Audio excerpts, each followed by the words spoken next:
Bonjour à tous.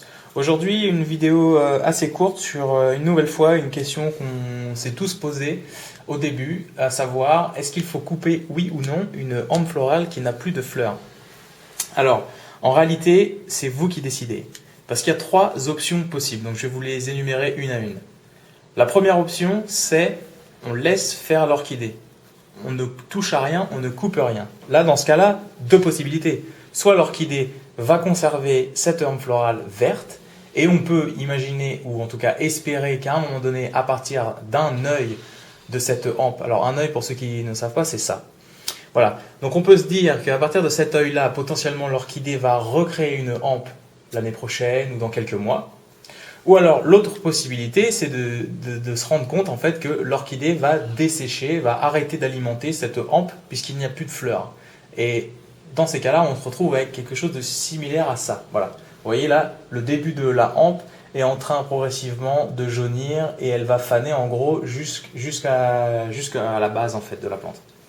Donc concrètement, là on a vu l'option de laisser faire la plante, à savoir elle va conserver la hampe défleurie certes, mais elle va la conserver active, entre guillemets, verte, ou alors elle va la dességer, elle va stopper l'alimentation de cette hampe. La deuxième option, tout simple en fait, c'est de venir couper la hampe florale à sa base, voilà, comme ça. On va le plus près possible du cœur, on coupe et on n'en parle plus. L'avantage de cette méthode-là, c'est en fait on va éviter que l'orchidée se fatigue à maintenir cette tige végétale qui sert pas à grand chose et qui d'un point de vue esthétique n'est pas très intéressant non plus. Donc voilà. Après il y a aussi un autre aspect à cette méthode-là, c'est surtout on dit en gros voilà, l'orchidée va créer une hampe florale que quand elle sera prête, que quand elle aura envie, plutôt que de l'inciter à fleurir sur une ancienne hampe florale. Alors la troisième option, c'est un peu de l'entre-deux. On va venir couper la hampe florale au-dessus du 2 ou 3e ou 4e œil dormant, en espérant que l'orchidée va créer une nouvelle hampe à partir de cet œil dormant. En gros, c'est ce qui s'est passé sur cette orchidée, là, voilà précisément.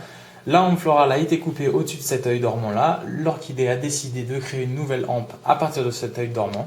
Et donc voilà, d'ici 2-3 mois, on aura une nouvelle hampe qui part d'une ancienne hampe et on aura des fleurs.